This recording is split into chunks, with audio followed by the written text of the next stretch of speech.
क्षदा दोनों हाथ में पुष्प अक्षर रख लेंगे।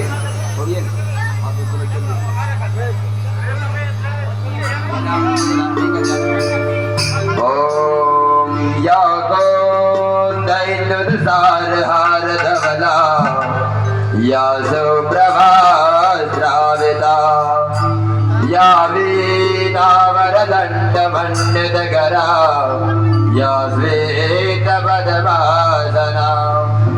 या ब्रह्मादृतसङ्करा प्रवटे विसदा वन्दिता श्यामां वाद सरस्वतीं भगवते निश्चय सदा ध्यामः व्यासाय विष्णुरूपाय व्यासरूपाय विष्णवे नमो वेदम्बनिधये वसिष्ठाय नमो नमः सच्चिदानन्दरूपाय विश्वोत्पत्त्यादिहेतवे तापत्राय कृष्णाय श्रीकृष्णाय वयो नमः सर्वोपचारार्थे गन्धपुष्पाणि समर्पयामि।